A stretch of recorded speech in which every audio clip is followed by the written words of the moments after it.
Well, hi there, racing fans, and welcome to another edition of Winning Ways, where Laf and me are going to give you the whole lowdown on what's going on, and we're going to be chatting to Budgie Byrne about soccer and the new soccer show that's coming out on your screens at the moment. It's been out a couple of weeks, and my goodness, it's made an impact. And we'll be chatting to Budgie about how he makes his predictions and how he finds out all the results, because they've been pretty hotshot at this stage. But just talking about soccer, let's go there first. Budgie is not going to be happy to be talking about Man United.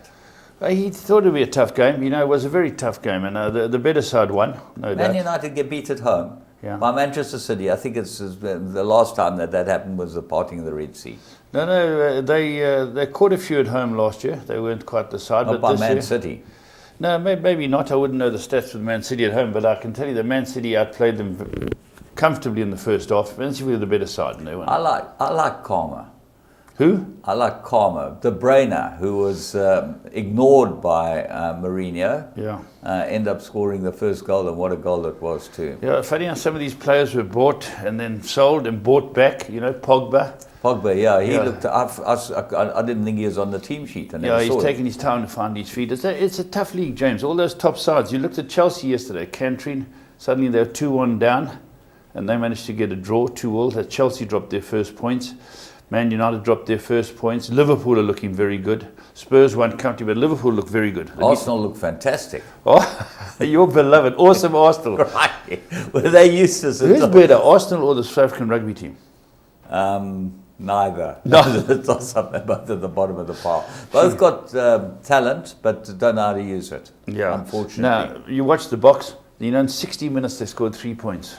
They were 14-3 up. They ended up with 17 at the end. That's just not good enough. I seem to recall last week I told you Australia would beat them. Yeah, you did. Yeah. Now, what laughed at me. Give us a little prediction so I don't have to laugh at you. The All Blacks. Will be close to 30 this week. Wow, that's a big call, James. It might even be more than 30. That they're going to beat the Box Bar. The All Blacks are going to give us the hiding like a naughty school child. I'm telling you, they're going to get the hiding of their lives. And while we got you in a rich vein, the RGs against the Wallabies. I think the RGs will give the Wallabies a good run for their money.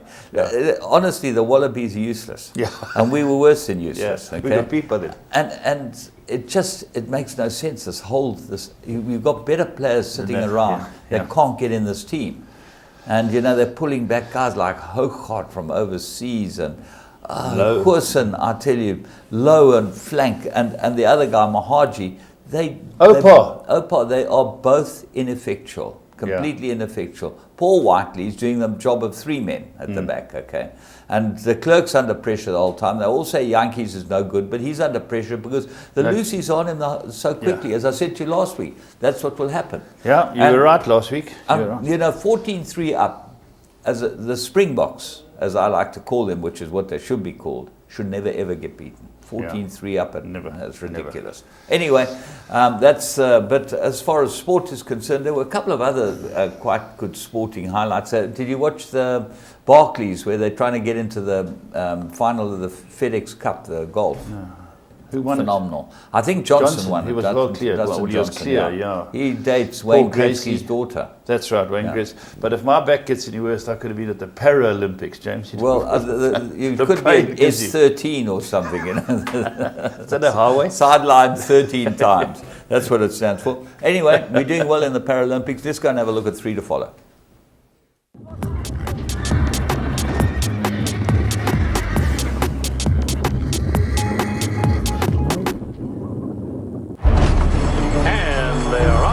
The Travers. Flower Alley is the winner. His dad, Distorted Humor, he's probably one of his best sons at stud. I'll have another, wins the Derby. I'll have another in the Preakness. Lilacs and Lace, 48-1, upset. He's just a big, strong, leggy horse.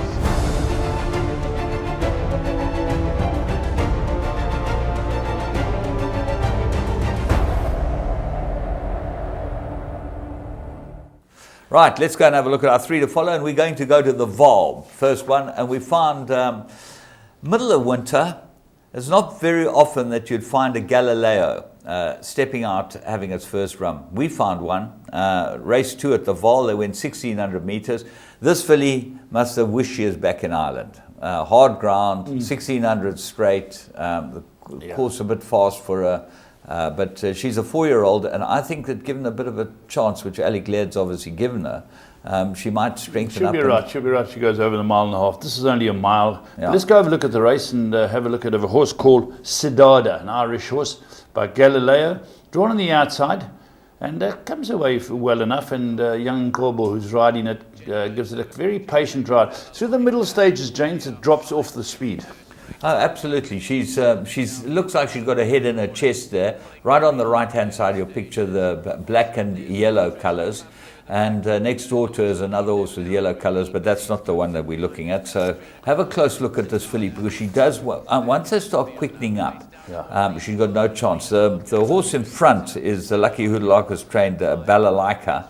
And the other horse in the yellow colours is Ruby Bay. Yeah, Love Trist has shown speed up there. Balalaika, as you say, the Greek hang glider, is the trainer of that horse. But just here you can see the horse we found, Sidada, just being niggled just to stay in the race as they approach the halfway mark. And she doesn't know what's going on. As James said, she'd rather be in Ireland at the moment. But the rest are going to quicken away from her. And then late in the race, she finds her feet, James. Well, at this stage, she's probably last, and the only one under real pressure. The horse, even on a inside, seems to be going better than her. So here you'd think that she's going to run 10 lengths behind them.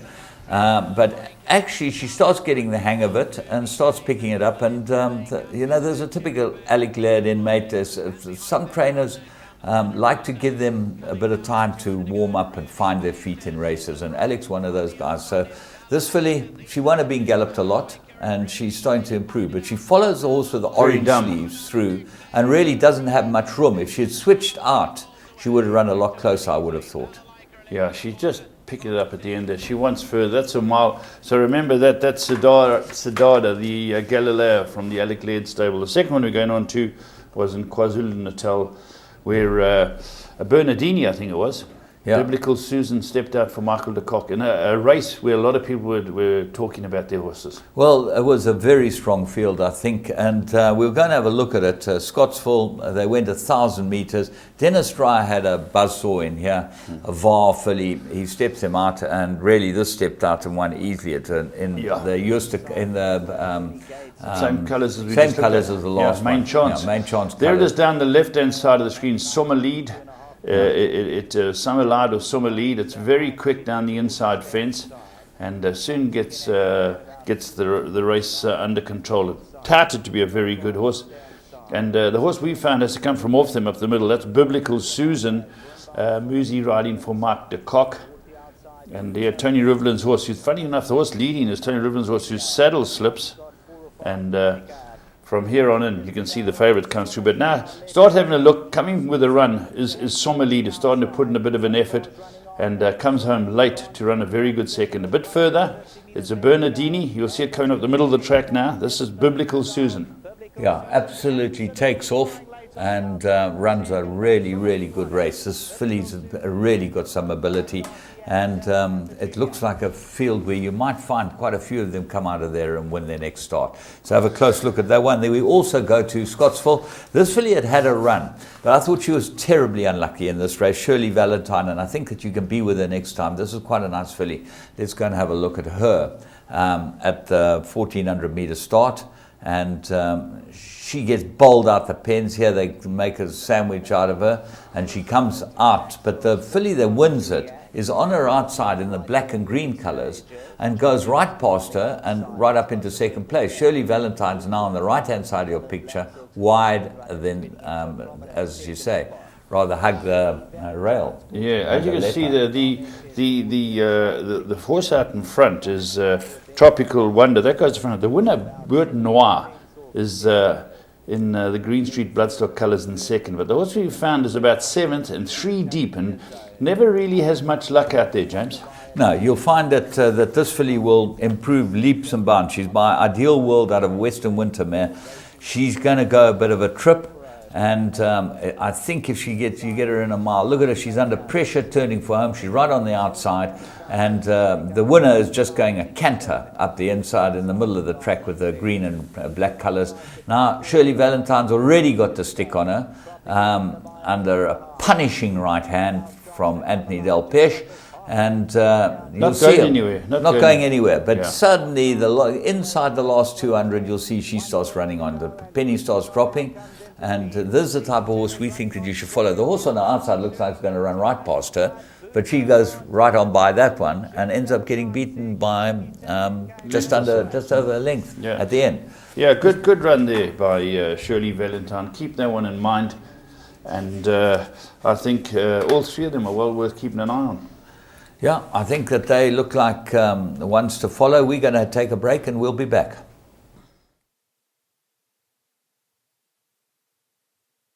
Open. Soft falling rain, pulling clear. Soft falling rains won the SA Nursery by 3.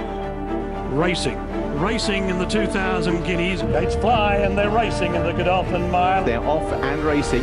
Weight didn't matter. Class tells, soft falling rain, much too good. Soft falling rain, an impressive guineas winner. Soft falling rain is drawing clear. He's made it 7 out of 7 by winning here today. But it's soft falling rain who is powering away. We'll see out the mile in style. A high-class performer wins the Nay of Joel Stakes.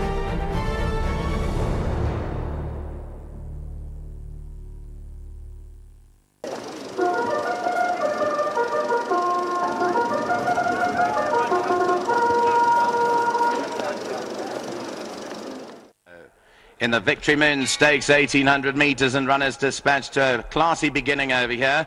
Stonehenge began well, so too did Prince of Orange, and on the outside Earl of Derby's up there too.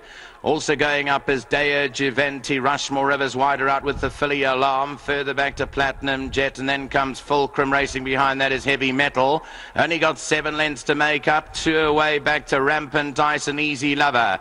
Further back to Kingston Mines and Judicial. Racing behind that is White Line Fever, Kahlua Castle, and Yerman is at the back end. There's got to be 20 lengths from first to last as they race down to the 1,300 metre mark, and Alarm has picked it up. The filly leads by a length and 3/4 from Rushmore River in second. Stonehenge is racing third. In fourth position on the outside is Deo Giventi, followed by Prince of Orange, Platinum Jet, and behind that Earl of Derby. Fulcrum in the red colours has got 8 lengths to make up, followed closely by Heavy Metal. Then comes Double Clutch. Further back to As You Like, then Easy Lover. Behind that is Rampant Dice, got about a dozen to make up. Kingston Mines further back in the field. Then comes Judicial, Kahlua Castle further back. Then comes White Line Fever. Yerman is at the tail end as they enter the home straight now, and they've got 500 metres to go. Alarms in front, down the inside Stonehenge. Moving up very strongly now is Deo Giventi, about to pick up the lead. On the outside is Platinum Jet, and then Rushmore River. Deo Giventi with 300 to go has gone 2 lengths clear and is powering on here. Prince of Orange is down the inside, then Alarm and Platinum Jet. On the extreme outside is Easy Lover, but it's Deo Giventi. Young Callan Murray has the advantage. Easy Lover is flashing up on the outside, but Deo Giventi, a classy win by 3. Second to Easy Lover, Platinum Jet, Alarm, then Earl of Derby. Yerman ran on. I don't know. Deo Giventi's lost the plot. He won the Victory Moon Stakes. It was November later this year. And he looked like he was a very good horse the way he won that. You know, James, I went through this field after you told me we were going to show this race, and I don't know if it stood the test of time. Crikey, I would have thought not. Yeah, you know, it's a grade 2 that just hasn't stood the test. If you go through these horses, you know, and run through them all the way through, you find there's not many Group 1 winners in this bunch. Not many group horses in that bunch, that's to true. be quite honest with you. Anyway, he did win easily, Deo Giventi, and he looked like a horse that you had to follow. He's cost a lot of money since then. But we go on and we're going to have a look at the plum of the week, and we go to Durbanville.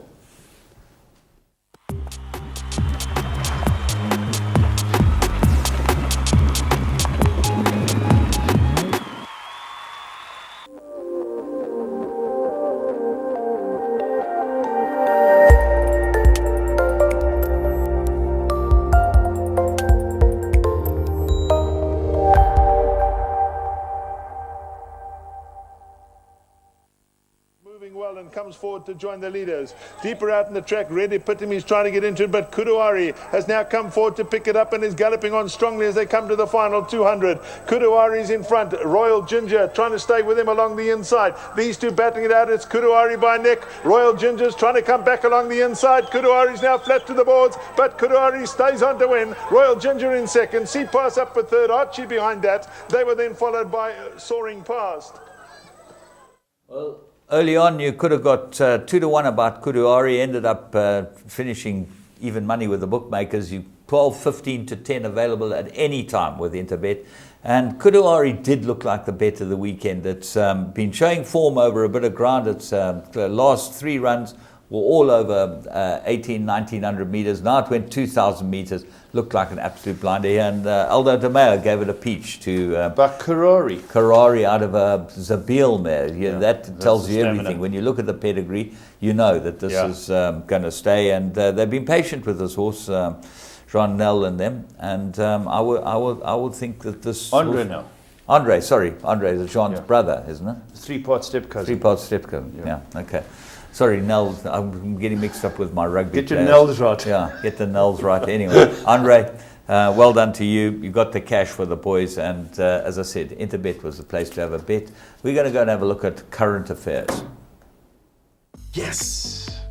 If you love soccer and you play the tote, you won't believe what Interbet has to offer you. All the excitement of tote betting on your computer or your cell phone. It's simple. Choose your teams and your bets, work out what your combinations will cost, see how big the pool is, and place your bets. You can even track your bet live as it happens and get updates on your progress. It's all the fun of the tote on your phone. So what are you waiting for? Sign up now at www.interbet.co.za and you could be a winner.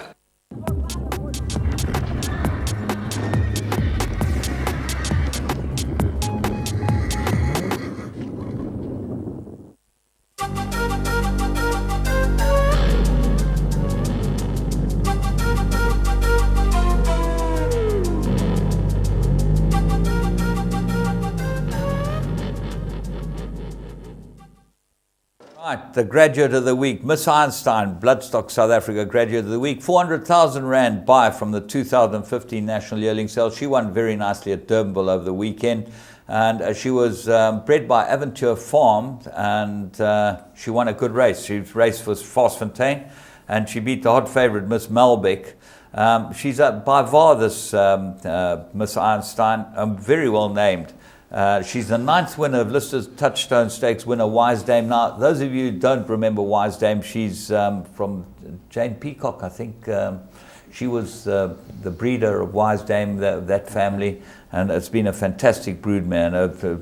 Previous winners have been Royal IQ and Mentor. So there's a family of Schiffer. Yeah. And a daughter of Var, she'll be worth a lot of money for Vosfontein Stud who bought her. But we're going to move on straight into our current affairs, and we've got quite a lot of interesting news. Yeah, James, a lot of interesting news. No stakes racing around the province for those of you who are looking forward to a stakes race. And nothing we're building up. It's between seasons, as they say.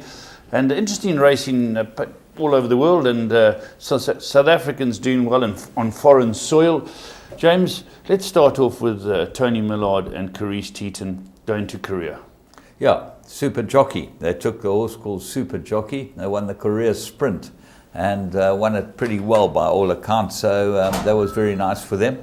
And you'd expect this to be one of the best sprinters in Hong Kong this year. First Hong Kong horse to go to Korea. First Hong Kong horse. Well done to Tony. You know, he's a great mate of ours, and he comes over here and spends a lot of money buying our horses. The stake money, James? It was a fortune. US 700,000. Yeah. Well, it just shows you. Bev actually went over. Oh, did she? Tony. Bev was running the show there, and just shows you. Just talking about jockeys, Michelle Payne. She won the Melbourne Cup last year. She had a horrendous fall in the beginning of the year. She went back to riding. Had her first ride, she ran 4th on it. So nice to see her back. Yeah. Okay, there was interesting racing. I think mixed feelings for Aidan O'Brien. He went down for the St. Ledger, had the hot favourite. And the English St. Ledger. Yeah, the English St. Ledger. Idaho, yeah. Yeah, I smell a Ratley. What happened there, James, with Shamie Heffernan? Shamie Heffernan got unseated, turning for home, and it was won by a horse called Harbour Law. and you'd know Harbour Law because it's trained in your neck of the woods. Epsom. First classic winner, trained at Epsom since 1969. George Baker rode it, and the woman that trained it, Laura Mongan. Yeah.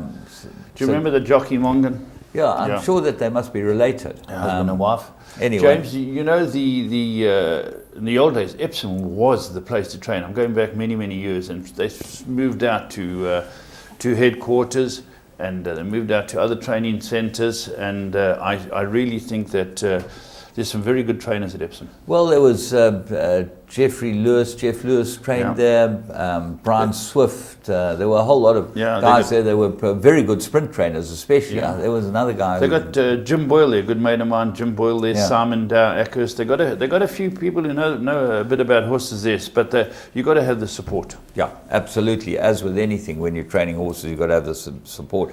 Just on the sadder note, we should take a break, James. We need to take a break. Okay, well, we'll be back with some more news after you've watched this race.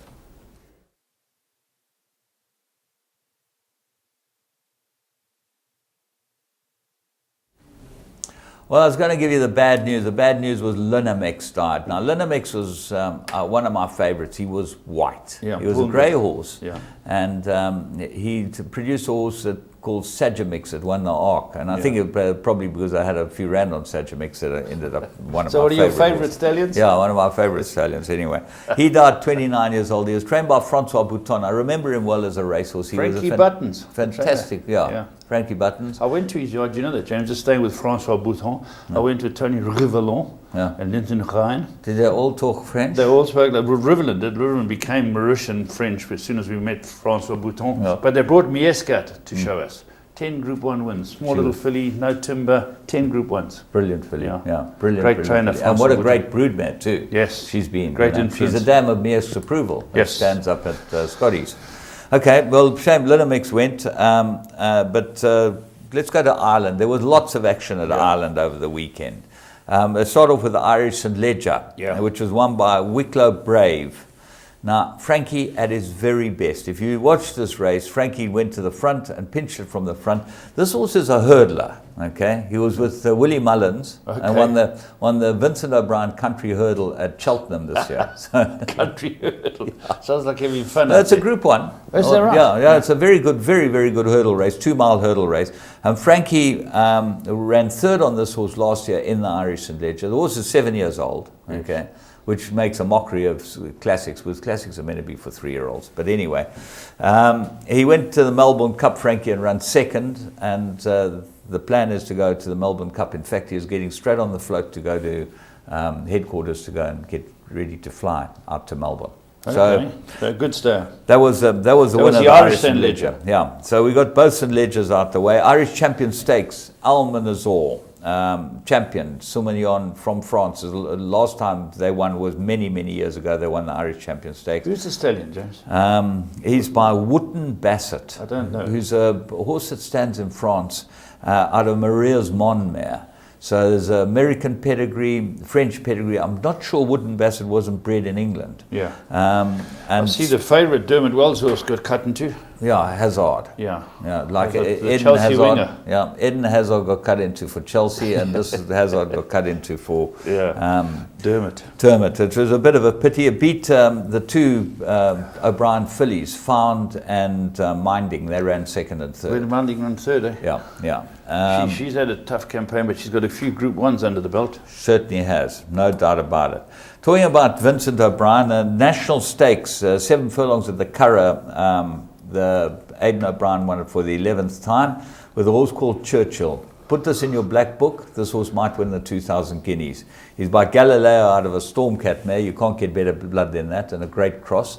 And he doddled it. He's a lovely horse. Did that horse of Marcus Houston and his partners run this weekend? I didn't watch it. I'm not sure. No. You know, I would have heard. I know his favourite. Someone told me it got beat, but I don't know. Yeah. Well, if it had won, we would have known about it because we pick up the winners. Anyway. What about the Morglare Stakes? The Moyglare, that was an interesting race. Yeah. O'Brien's dominated, not the right way that you would think. It was the first Group 1 winner for Joseph O'Brien, who used to ride Aiden's, the son. He's the son. Okay? Is he training now? He's training, and we mentioned it about, he started at the beginning of the year, I think. But it was ridden by his brother, Donaga.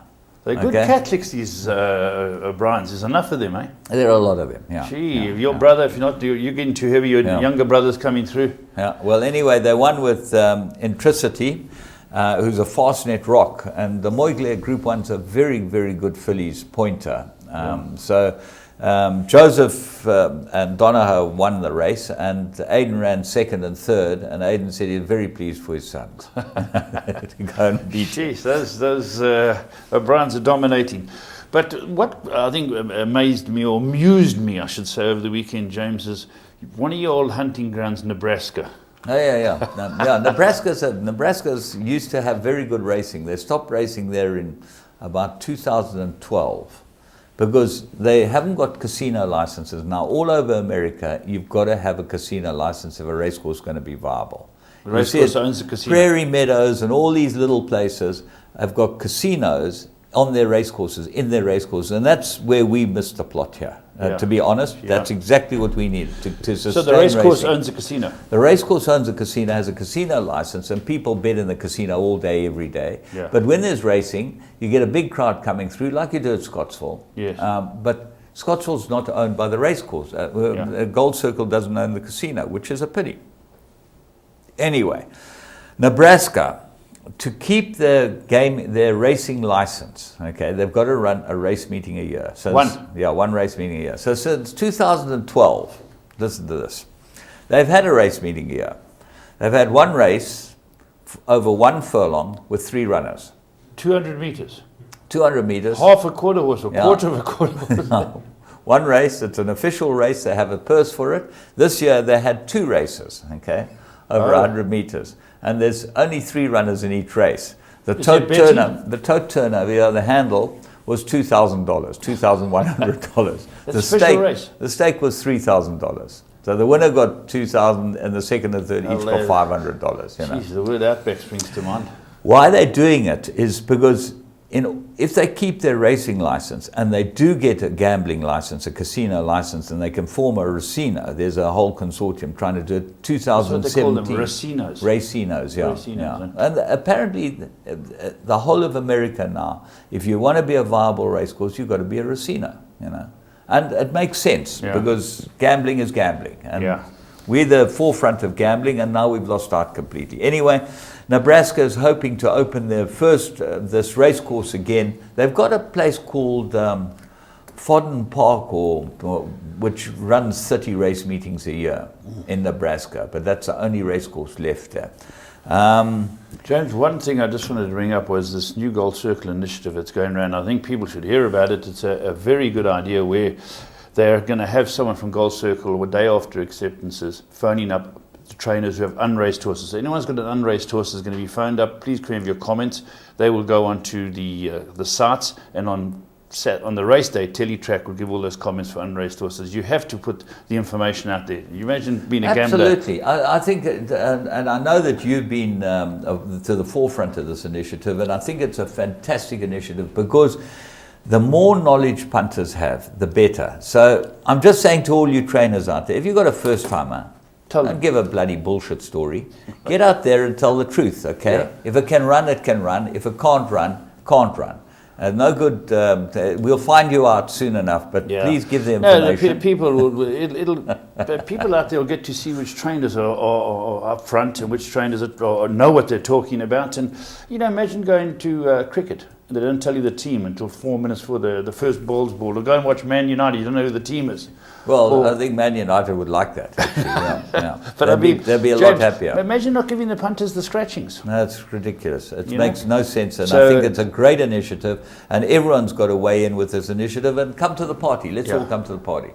Now, apparently, I'm going to the island. Yeah. How's your French? You got Rivulet to help you? No, I've got the CEO to help me. Oh, Michel. Michel, yeah. Well, you'll be don't worry, he knows the best eateries in town.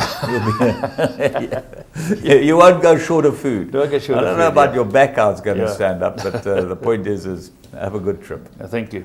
Okay, well, we're going to go and have a chat to Bunchy Burn.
Right, well, as promised to you, Budgie Byrne. Now, let's find out a bit about Budgie Byrne. We've had him on the show a number of times to talk about soccer.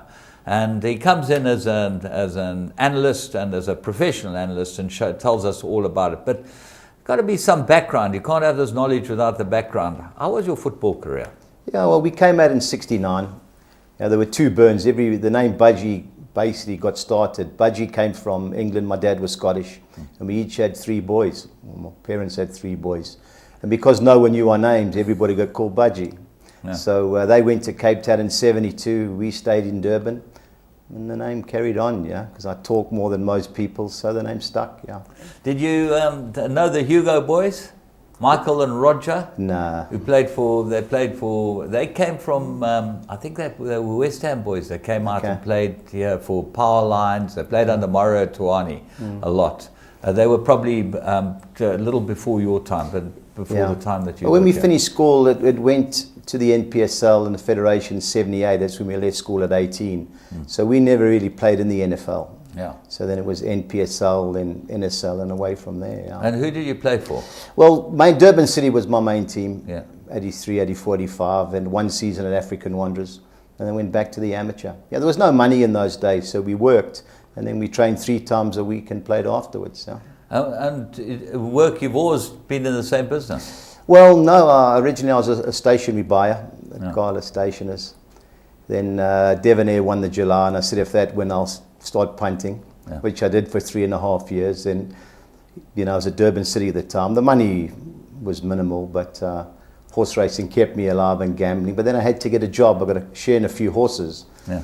And so I went to work. Then you really had to go and work. Well, yeah, I went for Price Furnishers, became a salesman. Yeah. And I'm in the furniture industry since then. Yeah. Yeah. And today you guys sell what you call the seconds, or no? What had happened? I've been gone there for 2.5 years. What happened is we used to get all the scratch and dent stuff, the box damage stuff. Because the smaller guys, you can't compete with the games and the macros, the prices that they get, and also the rebates. So to make 100 Rand in a fridge, 200 Rand brand new stuff, was tough to make a living. So we looked at it and said, what about getting the scratch and dent stuff? And that's the value for the smaller guys. So you and Mervyn are partners together? Yeah, we go back 1972, first time I played against Merv. He was at Ramblers, I was at Durban City. Been mates ever since. Yeah. And soccer, obviously, you're passionate about. What's soccer and what's football? What's the difference between the two? It's just a different name, yeah. South Africa call it soccer. Well, Americans call it soccer because they've got American football. Yes. But soccer is soccer. I don't know where it originally came from, but... And you're a dyed-in-the-wool Manchester United supporter. Yeah. How does that come about? Was your father a supporter? My dad was playing at Barnsley, and I don't think it was 1965, 66, and they were playing in the FA Cup at Barnsley against Man United. And my brother Ian, who played at Arcadia, we were walking in the markets with my mum. And at half-time, it was 0-0. Anyway, 4 stalls into the second half, it was 4-0. And I remember going home and just seeing pictures of, Bobby Charlton, Dennis Marum, and that's how it started, nothing else. And it's been diehard ever since, And you love that team? Well, I'm a realist. As you get older, we've been through the bad times originally, then we had the good times.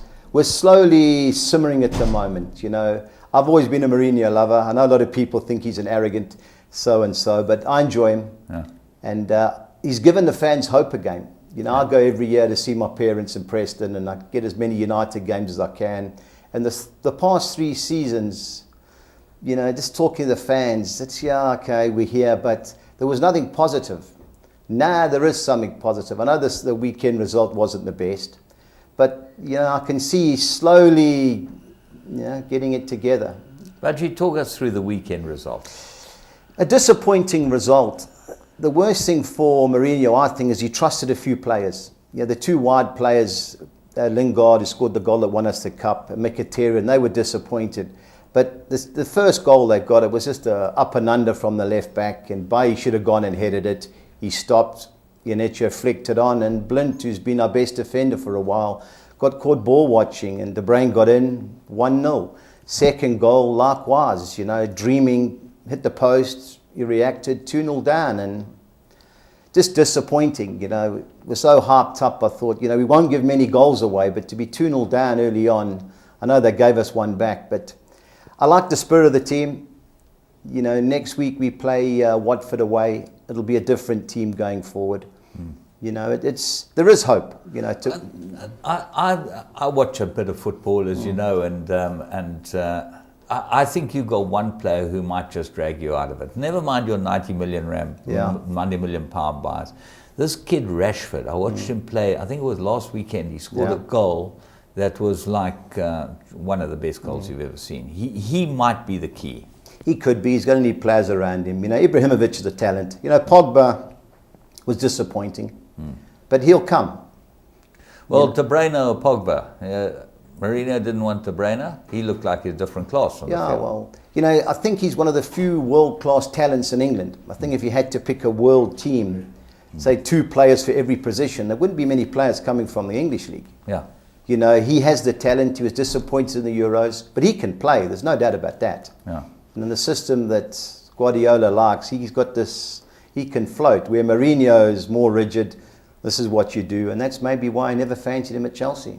Okay, so now let's move on and talk about this new soccer show that we've got, Onside. Okay. And I know Laf's been chatting for a long time about it and just had to put it together. And you and Laf obviously seemed like a wonderful mix for it. Yeah. How did it all come about, and who are your sponsors? Well, we were sitting at Club Tab, and the Joburg show was on, and we were just sitting, and one of our mates, George Crouch, as everybody knows as Titch, he came along. He said, "Listen, guys, we've got to do a show." So I said, "Well, Titch, we're available. We've said we'll do it forever, but getting a sponsor is obviously the biggest thing." So Titch said, "Listen, I've got a mate of mine who's got a betting right in Zimbabwe. Let me go and speak to him." So I said, "Yeah, Titch, sort it out." And the usual thing, is it going to happen? Right. And out of the blue, got the call. "Where's Laf?" I said, "No, he's doing the show on Monday with James." He said, "Listen, we meet for coffee up the road. Trevor Erlang, Durban boy, he's got a business in Zimbabwe. He wants to sponsor the show." So I thought, yeah, okay, well, let's sort it out. And so we met, and Trevor was keen. And we said, well, let's put it together. So Laf and I spoke. He said, "Listen, we've got to get a guy to help us." I said, "Delron Buckley." First thing Laf said, "Delron Buckley." I said, "Okay." He said, "I saw him at the July Gallops. South African local guy, played in Germany. Everybody knows him, played for Bafana. Let's get hold of Delron." So I went to see him at Amazulu, but the timing was wrong. They started 9:30. I'd got there at 9, and Delron was under pressure. And I'd spoke to him. I said, "Listen, Delron, this is who I am. I want to talk to you." He said, "Okay." Anyway, met him afterwards, and he was keen but nervous. And we put it all together. TV. No, he'd done TV, but this is a different type. Talking football and to gamblers is not the easiest thing to do. Yeah. So I meet Delron a couple of times a week just to discuss what the games are on. He obviously knows a lot more about PSL football than I do. I said, "Listen, this is going to be what we're going to discuss," and away we go. And that's how it started. And he was very nervous, and he's still nervous. Yeah. But he's getting better, like we all are, and he's now a lot more comfortable doing it than obviously he was when we first started. Well, he's a stats man. He loves his stats. A statistician. Is it important to be a stats person to find bets, to find the way? You look at teams that always find another team a hard team to beat. I think of Arsenal, Southampton. We always battle with Southampton. That type of side. Manchester United have got a couple of sides that are bogey sides as well.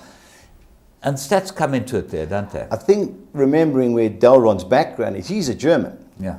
Now, the Germans. Is there a nation more thorough than the Germans? No. And that's obviously where he's got it from. Doing the training sessions, you hear, do this, do that.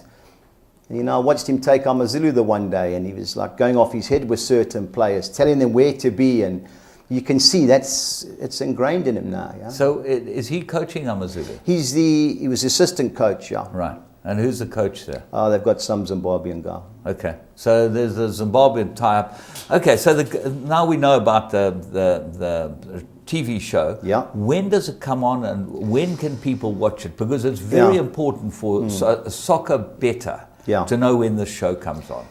It's mainly showed at 7:30 on a Friday morning. I know we haven't got a permanent...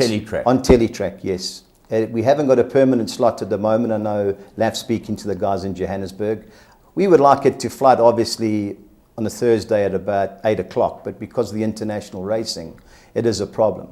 We have a whole lot of people on YouTube. I've got guys, I send it to all my United guys, and Preston supporters in England.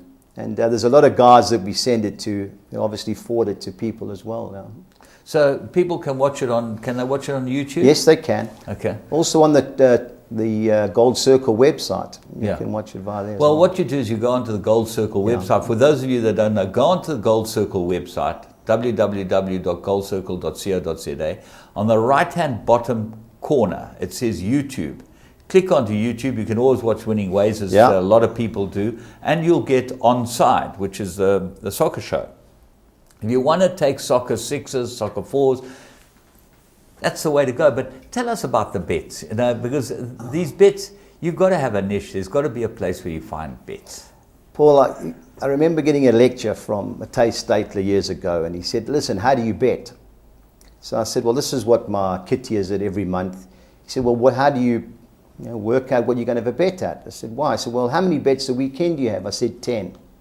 He said, well, this is what you must do. If you've got 1,000 Rand in your kitty, you have 10 100 Rand bets.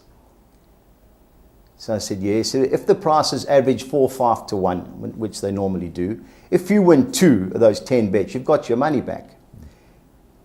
And I sat and he was right. Anyway, the first week, I lost a little bit of money, and the second week I got it back, and eventually I was having like 20 100 Rand bets. And one weekend, 16 of the 20 arrived, and all of a sudden the pool started growing, and then I increased the bets from 100 and so on and so on, and that's what I do. But it's the value of the bet. I can't take 3 to 10, 3 to 10, 3 to 10. So ideally, that's what we do. We have 1,000 Rand from track and ball, so we have 5 200 Rand bets. So if one of them arrives, we get most of our money back. If 2 arrives, and so on and so on. And you've been pretty successful so far. We've had 4 shows, and we've made money every week. Yeah, I think you're pretty lucky this weekend. I think Arsenal was your nap, weren't they? Well, Arsenal was the nap, but we also went 2.5 goals with Arsenal. Yeah. And thankfully, the referee gave a diabolical decision, but... it wasn't a good decision, was it? My question for all these referees is, if that had been in Arsenal's box, would Southampton have got the penalty? Yeah. And the answer is no. Yeah.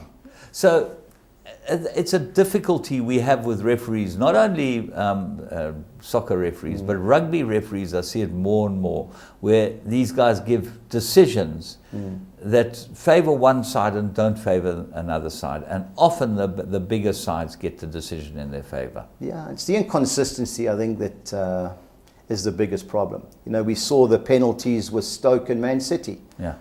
Each got a penalty for people groping in the box. The next week, nothing gets done.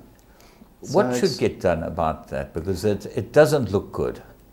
I think that the referees have to have a meeting, and I know whoever's their body, and it's, are we all in or are we all out? You can't give a penalty, one referee give a penalty, the other referee doesn't. So the players are sitting, training and saying, listen guys, we can't grab in the box, fair enough. Now you go into their box and you get grabbed but nothing happens.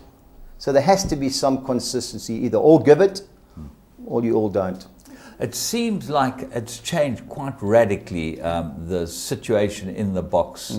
It used to be very much in the defender's favour, and now it seems like it's very much in the attacker's favour. If you touch a guy in the box, the attacker, they seem to want to give a penalty. The problem that you've got in England is, in England they can try and clean it up. But I watched Inter Milan play last night, and they were getting beat 1-0, and they got a corner, and the grabbing was just frightening. So it's not going to happen in all the leagues in Europe, but I know England is the biggest league financial-wise, and they want to clean it up. It's like the verbal abuse to the referees now. You open your mouth at the referee, they just book you. And which I think is a very good thing. It's correct. You know, the referee's there to do a job. And it will give the referees more power and more opportunity to be able to control the game better, especially these big games. I think a lot of people that aren't football guys always talk about the lack of respect. Or look at rugby. The rugby guys don't talk at the referee and so on. That's because they get punished. Either another 10 yards or they can give them a yellow card. It's slowly stopping in football, which I think is a blessing. All right, let's go back to onside. You give your best bets at the end, and those are the 5 bets. But more importantly, the big money's to be made in the soccer bets, the soccer pools, soccer 13. That's the big one. Yeah. The problem with the soccer 13 is how much can you afford to spend? Yeah. I spend a few £100. The Man City Man United game wasn't in it. But it was a 1-2-3. You know, local derbies, I'm a believer, anything happens in local derbies. Any country in the world, that's where you can get. So it wasn't in, but now the pool we worked out, I think, was 460 Rand. Now if you add Man City up, it goes up a third. Yeah. Now it goes to 680. Yeah. Now where do you start and where do you stop? So what we've decided is, what is a nominal perm? Apparently the minimum spend or the average spend is around 400 Rand. So we've tried to work out a permutation based on that spend and work it backwards. So we do 5 bankers and 8 win and draws, or whichever way you want to look at it with the balance, just to give people a chance what we think. Because, you know, I get annoyed when I see horse racing people put up a pick 6 for 7,500 Rand. Yeah. I just think, what are you, you know, you're not an analyst or whatever you want to call yourself. You know, it should be affordable. And even if you do get beat, people say, okay, well, you fancied Fulham and they got beat. Well, it happens, yeah.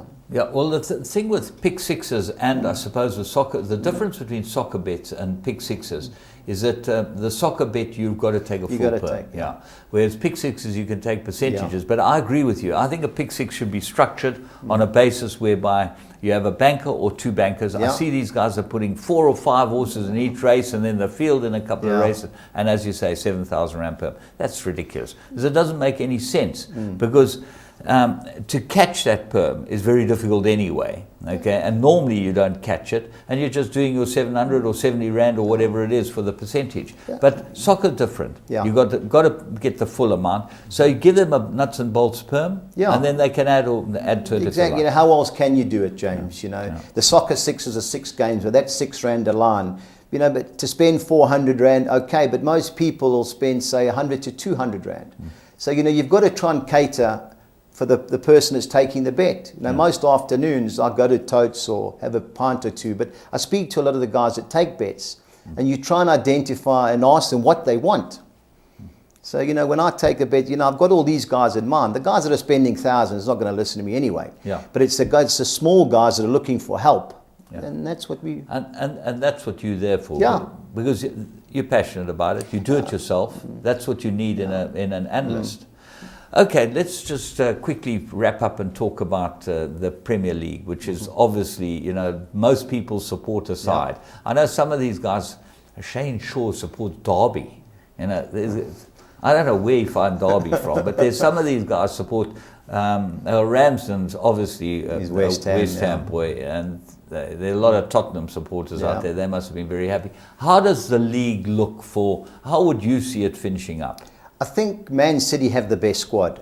I don't like this goalkeeper they signed. You know, he looks dodgy to me. Yeah, you know, he's. You know, in England, I remember David De Gea replacing Van der Sar. First game, I think, was West Brom away. 2 crosses got put under the bar, and he got cemented. And it was known. Just put the ball on him. And but even to this, out to be a very good goalkeeper. He has. But even in the air, it's difficult. Now you get these guys come from Spain. Now Barcelona have got the ball for 85% of the game. So he's not going to be put under any pressure. So he can play it out because there's no pressure on him because all the teams are retreating. Now you come to England, they get a set piece, just put it straight at him. And that's what's going to happen. You know, he's going to have to... So he might be their weakling. Yeah, definitely. They've got players. They've got players still to come and that. I just don't think that Guardiola is going to be successful in Europe. No. He had Bayern Munich. When he took over, they were the best club team in the world. He got them playing the Spanish way. Now, there's no opposition in Germany. But they got to the semi-final, 3 Champions Leagues. The first year, Real Madrid beat them 4-0 at home in the semi. Then Barcelona destroyed them home and away. And last year, Atletico Madrid knocked him out. Now, Bayern Munich's a top team. This Man City's not in the heat when it comes to those top teams. Yeah. You can have that Spanish influence, but you and I could coach Messi. Yeah. Okay, so they look like, are they the best team? Because Liverpool and Tottenham both looking like they're starting to find their straps and look like they're both quite good teams. You know, it's the depth. You know, Spurs play at Wembley in the Champions League. I think it is on Wednesday. They play Monaco. Yeah. Now, in recent times, Spurs have come from the Europa League on Thursday nights and got beat on the weekend. So if you want to be a contender, you know, you've got to perform after Europe. Liverpool and Chelsea haven't got Europe. I've been impressed with Liverpool. At the back, they're obviously going to be dodgy. But going forward, they can play. Sterling looks like some type of player. Well, Sterling's at Man City now. But Sadio Mane from Southampton, Who's the other guy that's well, they've got Firmino. Sturridge is the guy that's Sturridge is the guy I'm thinking He's of. hot and cold. But Sadio Mane has been their best player so far from Southampton. So Liverpool would be there? I think Liverpool. You've got Man City, who at the moment I think are even money favourites. I can't see value in that, especially when you're only going to get paid out in May. Then there's a posse of teams behind. United will be one of them. United, Chelsea, Liverpool. Arsenal. Sorry, got to mention your team. But spoken Everton, like a true Manchester United I supporter. can't have Wenger. I think his time's up. Yeah, I agree with you. I'm sorry to say. I just don't like what I see. We all got a cross to bear. We got to bear the Arsenal cross, and watching them on Saturday was no fun, I must tell you. Absolutely, the same as it was the whole of last year. I don't know. Anyway, wonderful to have you on the show. Pleasure. And all the very best with your show. Thank you. Delron Buckley, I think, is a find. No. Laf obviously loves football. He's got 2 screens at home to watch the games on, so he doesn't miss anything. You know what's going on. So it's going to be a great team, and long may it last, and hopefully you can get onto one of the big channels like SABC or one of them, because that's where you deserve to be. That's where you need to be. Budgie? Thank you. All the best. Thanks very much, James. There we go, Budgie Byrne, our local analyst, and I must tell you, he's always a pleasure to chat to, and I try and get as much information as I can from him, because he's a guy that if you want to win these bets, you've got to be involved with. Until next week, Winning Ways wishes you a wonderful week's racing, and don't forget, Onside, the soccer show.